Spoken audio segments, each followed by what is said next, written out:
ಮತ್ತೆ ನಮಗೋಸ್ಕರ ಇನ್ನೊಂದು ರೆಸಿಪಿ ಮಾಡ್ತಿದ್ದಾರೆ. ಅದೇನು ಅಂತ ಅವ್ರನ್ನೇ ಕೇಳೋಣ. ಹಾಯ್ ಸಂಪದ. ಹಾಯ್ ಕಾವ್ಯ. ಸೊ ಏನ್ ಮಾಡ್ತಾ ಇದ್ದೀರಾ ಇವಾಗ? ವೆಜಿಟೇಬಲ್ ನೂಡಲ್ಸ್ ಮಾಡ್ತಾ ಇದ್ದೀನಿ. ಓ ಸೂಪರ್, ಇದು ಮಕ್ಕಳಿಗೆ ಇಷ್ಟ ಆಗುವಂತದ್ದೇ. ಓಕೆ, ಅದಕ್ಕೆ ಏನೇನ್ ತಗೊಂಡಿದ್ದೀರಾ? ಇಲ್ಲಿ ನಾನು ನೂಡಲ್ಸ್ ತಗೊಂಡಿದ್ದೀನಿ. ಓಕೆ, ವೆಜ್ ನೂಡಲ್ಸ್ ಅಂತ.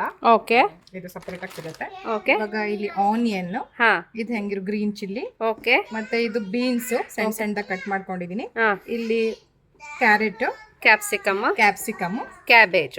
ಸೊ ಬೇಸಿಕ್ ವೆಜಿಟೇಬಲ್ಸ್ ತಗೊಂಡಿದ್ದೀರಾ. ಓಕೆ, ಅದಕ್ಕೆ ಅಂತ ಸ್ವಲ್ಪ ಸಾಸ್ಗಳು ತಗೊಂಡಿದ್ದೀರಾ. ಡಾರ್ಕ್ ಸೋಯಾ ಸಾಸ್ ತಗೊಂಡಿದ್ದೀನಿ. ಓಕೆ, ನೆಕ್ಸ್ಟ್ ಇದು ಪೌಡರ್ ಸಿಗುತ್ತೆ, vegetable fried rice ಪೌಡರಾ?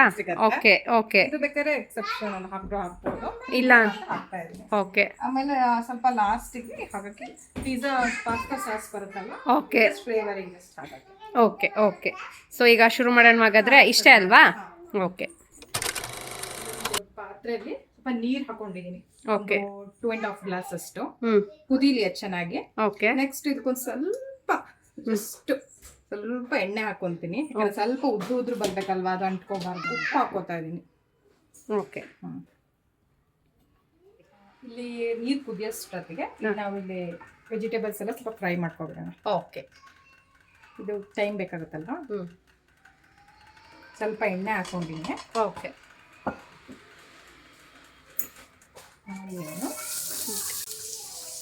Red green chilli 2 seconds ಹಿಂಗೆ. ಈಗ ನೂಡಲ್ಸ್ನ ಹಾಕೊಳ್ಳೋಣ. ಇದು ಕುದೀತಾ ಇದೆ. ಓಕೆ, ನೂಡಲ್ಸ್ ಹಾಕಿ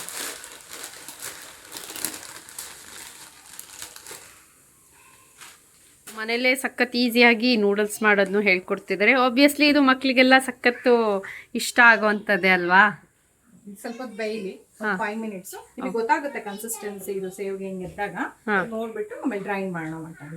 ಓಕೆ, ಈರುಳ್ಳಿ ಫ್ರೈ ಆಗಿದೆ. ಓಕೆ, ಇವಾಗ ಬೀನ್ಸ್ ತಗೋತಾ ಇದ್ದೀನಿ. ಬೀನ್ಸ್ ಫಸ್ಟ್ ಹಾಕೋತೀನಿ, ಟೈಮ್ ಆಗುತ್ತೆ ಸ್ವಲ್ಪ ಬೀನ್ಸ್ ಫ್ರೈ ಆಗಕ್ಕೆ. ಅದಕ್ಕೆ ಓಕೆ, ಕ್ಯಾರೆಟ್ ಹಾಕೋತಾ ಇದ್ದೀನಿ, ಉದ್ದ ಹೆಚ್ಕೊಂಡು. ಓಕೆ, ಇವೆರಡು ಸ್ವಲ್ಪ ತಿರ್ಸೋಣ. ಹಾಂ, ಸೊ ಇವೆರಡು ಸ್ವಲ್ಪ ಫ್ರೈ ಆಗಕ್ಕೆ ಟೈಮ್ ಬೇಕು ಅಂತನಾ? ಓಕೆ, ಆಮೇಲೆ ಇದು ಕೋಸು ಮತ್ತೆ ಕ್ಯಾಪ್ಸಿಕಮ್ನ ಸ್ವಲ್ಪ ಲಾಸ್ಟಲ್ಲಿ ಹಾಕೋಣ. ಓಕೆ, ಇಲ್ಲ ತುಂಬಾ ಬೆಂದ್ಬಿಟ್ರೆ ಅದ್ರ ಫ್ಲೇವರ್ ಕಾಣ್ತಾ ಇರುತ್ತೆ ನಮ್ಗೆ, ಬಾಯಿಗೆ ಸಿಗುತ್ತೆ. ಅದ್ರ ಫ್ಲೇವರ್ ಹಾಕ್ಬೇಕು, ಹಾಕ್ದಂಗೂ ಇರ್ಬೇಕು, ಬಟ್ ಅದು ಫ್ಲೇವರ್ ಸಿಗ್ಬಾರ್ದು. ಆ ಟೈಪ್ ಲಾಸ್ಟಿಗೆ ಹಾಕೋಣ. ಅದಕ್ಕೆ ಓಕೆ, ಇವಾಗ ಕ್ಯಾಪ್ಸಿಕಮ್ ಹಾಕ್ತಾ ಇದ್ದೀನಿ. ಓಕೆ, ಯಾಕಂದ್ರೆ ಇದು ಬೀನ್ಸ್ ಮತ್ತೆ ಕ್ಯಾರೆಟ್ ಬೆಂದಿದೆ ಆಲ್ಮೋಸ್ಟ್ 85%. ಈ ಟೈಮಿಗೆ ನಾವು ಕರೆಕ್ಟ್ ಟೈಮಿಂಗ್ಸ್ ನೋಡಿ ಹಾಕ್ಬೇಕು. ಇದೊಂದು 5 ಮಿನಿಟ್ಸ್ ಆಗಲಿ ಕ್ಯಾಪ್ಸಿಕಮ್. ಆಮೇಲೆ ನಾವು ಲಾಸ್ಟಿಗೆ ಕೋಸ್ ಹಾಕೋಣ. ನೂಡಲ್ಸ್ಗೂ ಸ್ವಲ್ಪ ಉಪ್ಪು ಹಾಕೊಂಡಿದ್ದೆ ಅಲ್ಲ, ಇವಾಗ ಕೋಸ್ ಆ್ಯಡ್ ಮಾಡ್ತಾ ಇದ್ದೀನಿ. ಇದು ಫ್ಲೇವರ್ ಚೆನ್ನಾಗಿ ಕೊಡುತ್ತೆ ಕೋಸಿಗೆ.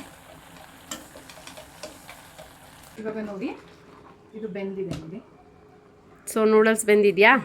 ಓಕೆ, ದೊಡ್ಡ ಡ್ರೈನರೇ ಇಟ್ಕೋಬೇಕು ಇದಕ್ಕೆ.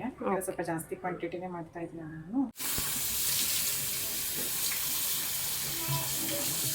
ವಾಶ್ ಮಾಡ್ಕೋಬೇಕಿದು. ಓಕೆ, ಸ್ಟಾರ್ಚ್ ಹೋಗ್ಬೇಕು, ಇಲ್ಲ ಅಂದ್ರೆ ಅಂಟ್ಕೊಳೋ ಥರ ಇರುತ್ತೆ. ಓಕೆ, ಇದನ್ನ ತಣ್ಣೀರಲ್ಲಿ ವಾಶ್ ಮಾಡಿದ್ರೆ ಸ್ಟಾರ್ಚ್ ಅಂಟ್ಕೊಂಡಾಗುತ್ತೆ, ಉದ್ದುದ್ರು ಬರಲ್ಲ. ಓಕೆ, ಸೊ ಒಂದ್ಸಲ ಟ್ಯಾಪ್ ವಾಟರಲ್ಲಿ ವಾಶ್ ಮಾಡ್ಬಿಟ್ಟು ಬೇಕಾದ್ರೆ ನೀವು ಮನೆ ನೀರಲ್ಲಿ ವಿತೌಟ್ ಫಿಲ್ಟರ್ ವಾಟರಲ್ಲಿ ಒಂದ್ಸಲ ವಾಶ್ ಮಾಡ್ಕೊಳ್ಳಿ. ಇದು ಸ್ವಲ್ಪ ಹೊತ್ತು ಆಗ್ಲಿ. ಇದು ನೋಡಿ ಉದ್ರುದ್ರು ಬಂದಿದೆ. ನಾನು ಸ್ಟಾರ್ಚ್ ಎಲ್ಲ ತೆಗ್ದಿದ್ದೀನಿ ಇದ್ರದ್ದು. ಓಕೆ, ಪೇಸ್ಟ್ ಇಷ್ಟೇ ಚೂರೆ. ಓಕೆ, ಮಕ್ಳಿಗೆ ಮತ್ತೆ ಸ್ಟಾಗ್ ಎಲ್ಲ ಜಾಸ್ತಿ ಹಾಕಿರೋದಕ್ಕೆ ಚೂರೆ. ಫ್ರೈಡ್ ರೈಸ್ ಪೌಡರ್ ಇದೆ, ಇದು ಹಾಕ್ತೀನಿ. ಇವಾಗ ಸ್ವಲ್ಪ ಹಾಕ್ತೀನಿ. ಡಾರ್ಕ್ ಸೋಯಾ ಸಾಸ್ ಹಾಕ್ತಾ ಇದ್ದೀನಿ. ಓಕೆ, ಚೂರು ಹಾಕ್ತಿದ್ದೀನಿ ಅಷ್ಟೇ, ಅಡಿದೆಲ್ಲ ಇದ್ದಾಗ ಮಿಕ್ಸ್ ಆಗಲಿ ಅಂತ. ಆಮೇಲೆ ಅದ್ರ ಮೇಲೆ ಲಾಸ್ಟಿಗೆ ಹಾಕ್ತೀನಿ. ಇದು ಅಷ್ಟೇ, ಇದು ಪಾಸ್ತಾ ಸಾಸ್ ಇದೆ. ಇದನ್ನು ಸ್ವಲ್ಪ ಹಾಕ್ತೀನಿ. ಮತ್ತು ನೂಡಲ್ಸ್ ಹಾಕಿದ್ರೆ ಅದ್ರ ಮೇಲೆ ಹಾಕೋಣ. ಸ್ವಲ್ಪ ಚೈನೀಸ್ ಇಟ್ಕೊಡ್ಬೇಕಲ್ವ ಟೇಸ್ಟ್ ಫ್ಲೇವರ್. ಅದಕ್ಕೆ ನಾವು ಅದನ್ನು ಫಾಲೋ ಮಾಡಲೇಬೇಕಾಗುತ್ತೆ. ಈಗ ಲೇಯರ್ ಬೈ ಲೇಯರ್ಲಿ ನೂಡಲ್ಸ್ ಹಾಕೋಣ. ಸೊ ಈ ಥರ 2 ಸ್ಪೂನಲ್ಲಿ ಮಿಕ್ಸ್ ಮಾಡಬೇಕಾಗತ್ತೆ. ಇಲ್ಲಾಂದರೆ ರೈಸ್ ಥರ ತಿರ್ಸಕ್ಕೆ ಆಗಲ್ಲ, ಇದು ಕಟ್ಟಾಗೋ ಚಾನ್ಸಸ್ ಜಾಸ್ತಿ ಇರುತ್ತಲ್ಲ. ಸ್ವಲ್ಪ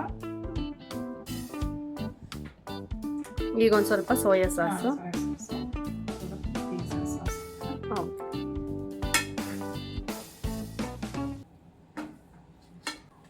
ಲೇಯರ್ ಬೈ ಲೇಯರ್ ಹಾಕ್ತಾ ಹೋದರೆ ಎಲ್ಲದಕ್ಕೂ ಚೆನ್ನಾಗಿ ಮಿಕ್ಸ್ ಆಗಲಿ ಅನ್ನೋ ಥರ. ಹೋಮ್ಮೇಡ್ ನೂಡಲ್ಸ್ ರೆಡಿ ಆಗಿದೆ. So wow, thank you Sampada, thank you so much. ಹೇಗಾಗಿದೆ ಅಂತ ಶ್ಯೂರ್ ಶ್ಯೂರ್.